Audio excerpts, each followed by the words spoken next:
जफर जी, सिर्फ दो सवाल बहुत छोटे से 90 सेकंड में, या तो उनका जवाब दे दीजिए, आप अपनी बात रख दीजिएगा। क्या अगर आंकड़े छिपाए जाते हैं तो उससे किसी भी राज्य सरकार को कोई फायदा होता है? और या अगर वास्तविक आंकड़े जफर भाई नहीं आ पाते सामने तो उससे आगे चल के हमारे देश में, उस राज्य में कुछ गंभीर समस्याएं पैदा हो सकती हैं? देखिए सईद जी, सवाल आपने सही उठाया है, लेकिन इस पर राजनीति नहीं होनी चाहिए। इसमें सरकारें जो हैं अपनी तरफ से कोशिश कर रही हैं कि जो आंकड़े हैं वो सही आंकड़े आ जाए, लेकिन जो गलत फहमियां फैलाई जा रही है कुछ पॉलिटिकल पार्टियों के द्वारा, जो कि मीडिया में दे रहे हैं, ऐसी बातें दे रहे हैं जिससे समझ में आता है कि उनका राजनीतिकरण करना चाह रहे हैं।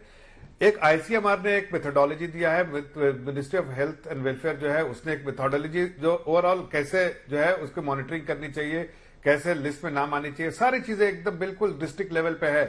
और उसको हर दिन उसका जो है जो डेटा जो है वो अपडेट होता है। और उसमें अगर कुछ कमियां रह गई हैं और किसी स्टेट ने ऐसा समझा कि शायद वो कमियां रह गई थी, उसको उन्होंने अपडेट किया है। तो इसका ये नहीं कि कोई हम ये कह रहे हैं कि 5, 6, 7 टाइम जो किसी न्यूज़पेपर में छपा है, बाहर के न्यूज़पेपर में, वो भी प्लांटेड है यहाँ के कुछ पॉलिटिकल पार्टी द्वारा, जिनको लगता है कि लाशों की राजनीति में ही उनको मजा आता है। इसलिए कि ऐसा तो कि जीवित लोगों के बारे में बात करेंगे तो लोग उनको उठ के कह देंगे कि भाई आप गलत बात कर रहे हैं, आपके समय में ऐसा नहीं होता था, झूठ बोल रहे हैं आप। आज उन्हें लगता है कि सही बात कहने के लिए अगर कहूं तो मैं ऐसी बातें करूं जिसमें लोग चुप रहेंगे या चाहेंगे कि उस पर राजनीति ना हो, वो नहीं बोलना चाहते, इसलिए कि लोग जनरली अवॉइड करते हैं इन सब चीजों पे ज्यादा टीका टिप्पणी करना। लेकिन अफसोस के साथ कह रहा हूं कि ये बाहर की रिपोर्ट को ज्यादा महत्व दे रहे हैं, जो कि प्लांटेड है, जो कि मोटिवेटेड है, जो कि पर्पस से डाला जा रहा है इसलिए कि देश का नाम खराब करें। अगली बारी जब आप आपका समय 1.5 मिनट हो गए सर, अगली बारी जब आएगी तो आपके पास आएंगे। अभय जी वही सवाल, क्योंकि जाहिर सी बात है जफर जी अपनी कुछ बात रखना चाहते हो, हमारे सवाल का जवाब वो आगे दे, लेकिन वही सवाल हम आपसे पूछ लेते हैं, क्योंकि कांग्रेस शासित राज्यों पर भी मौत के आंकड़े कोरोना काल में छुपाने के आरोप लगे, चाहे वो राजस्थान हो, चाहे वो महाराष्ट्र हो जहां आपकी सरकार है, चाहे वो छत्तीसगढ़। क्या अभय जी आंकड़े छुपाने से सरकारों को, राज्य सरकारों को या केंद्र सरकार को कोई फायदा होता है? और अगर मौत के आंकड़े कम हमारे देश और दुनिया के सामने आएंगे, हम लोगों के सामने आएंगे, तो क्या उससे आगे कुछ गंभीर समस्याएं पैदा हो जाएंगी? अभय जी 90 सेकेंड। बहुत गंभीर और प्रतिकूल परिस्थितियां पैदा होगी। ये डेटा सबसे ज्यादा महत्वपूर्ण है देश के उन वैज्ञानिकों के लिए जो इस महामारी की विभीषिका से सीधे लड़ाई लड़ रहे हैं।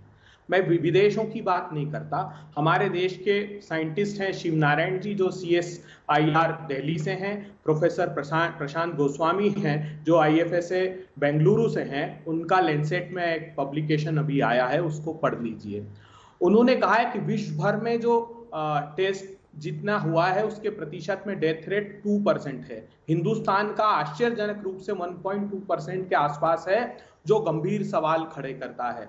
मैं पूछना चाहता हूं जफर इस्लाम साहब से कि मुझे ये बताइए कि अगर गुजरात में वहां के सारे जिलों के डेटा का अध्ययन किया जाता है, जो सर्टिफिकेट उन्होंने डेथ के इशू किए हैं, तो दैनिक भास्कर ने पब्लिश किया कि 1 मार्च से 10 मई के 71 दिन के बीच 1,23,000 डेथ के रजिस्ट्रेशन वहां दिए गए हैं, और सरकार ने बताया सिर्फ 4,218 मौतें हुई है। मध्य प्रदेश में मई के अकेले महीने में 1,70,000 मौतें हुई हैं, जो सिविल रजिस्ट्रेशन सिस्टम से पता लगा है, जो देश भर का डेथ और बर्थ का डेटा इकट्ठा करता है। मई 2019 में वहां इसी महीने में सिर्फ 31,000 डेथ हुई थी, और मई 2020 में 34,000 डेथ हुई थी। जनवरी से मई में पिछले साल की तुलना में 1,90,000 मौतें ज्यादा हुई है। ये छुपाने का षड्यंत्र भारतीय सरकार कर रही है। कैसे कर रही है? जनवरी 29 को इन्होंने सीरोलॉजिकल सर्वे का जो डेटा दिया है, आखिरी 10 सेकंड, सिर्फ अगली बार जब बहुत महत्वपूर्ण है, अगली बार 10 सेकंड ले लीजिए चलिए जी। ICMR का सीरोलॉजिकल सर्वे का डेटा ये कहता है भारत सरकार का कि 21% लोगों में एंटीबॉडीज मिली है, मतलब 30 करोड़ लोगों में इन्फेक्शन अबे जी 10 सेकंड हो गए हैं। 1% भी उस समय ले ले तो ये 30 महत्वपूर्ण बातों को समय में बांधना थोड़ा मुश्किल होता है अभय जी, लेकिन उद्देश्य हमारा सिर्फ ये है कि सबको मौका मिल जाए, अवसर मिल जाए, उसके बाद पूरा मंच आपका होगा।